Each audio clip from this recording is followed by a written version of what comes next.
Thursday மார்னிங்க அப்படியே வந்து walking போகலான்னு போயிட்டு இருந்தோம். அந்த நேரம் பார்த்து கோபிநாத் சார் வீடியோலாம் பக்கம் பக்கமாக மைக்கு பிடிச்சிட்டு கற்றுன்னு கத்திட்டு இருப்பாரு. அதை பார்த்து நானே கரெக்டாக ஆவாரம்பு பற்றி வேற பேசிட்டு இருந்தாரா, ஆவாரம்பு கல்லில் வடிச்சு சரி இதை கொண்டு போய் துவையல் வைக்கலாம், சட்னி வைக்கலாம் அப்படின்னு சொல்லி யோசிச்சுக்கிட்டே வந்தேன். வந்து துவையலும் பண்ணியாச்சு, ராகி தோசையும் ஊற்றியாச்சு. ராகி தோசையில் மிளகு தக்காளி கீரையை கலந்து ஊற்றியிருந்தேன். அவ்வளோ சூப்பராக வந்துருந்துச்சு. இதை கொண்டு என் ஹஸ்பண்டை கொடுத்தா என்னாடி ஒரே என்ன சித்த மருத்துவ வைத்தியராட்ட ஆயிட்டா அப்படின்னாரா. அதுக்கு இருந்துட்டு ஏங்க கேட்குறீங்க, நேற்று முடக்க தங்கிற இன்னைக்கு ஆவரம்பூ அப்படின்னாரா. இல்லை அன்னைக்கு கொடுத்த மூட்டு வலிக்கு, இன்னைக்கு கொடுக்கறது சக்கரை வியாதிக்கு. ஏன்னா நம்மளுக்கும் வயசாயிட்டே போகுது இல்லை, அதுக்காக தான். சரி உன்னோட கவனிப்பெல்லாம் பலமாக தான் இருக்குது, இது டெய்லியும் பண்ணு அப்படின்னாரு.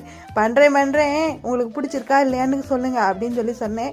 சூப்பராக இருக்குது. அன்னைக்கு வச்சது நல்லா இருக்குது, இன்னைக்கு வச்சது நல்லா இருக்குது. அதை விட ராகி தோசை செம்ம மொறுன்னு இருந்துச்சு அப்படின்னாரா. சரிங்க ஓவரா புகழாதீங்க, நாளைக்கு நல்லா வராமல் போயிட போகுது அப்படின்ட்டு டின்னரை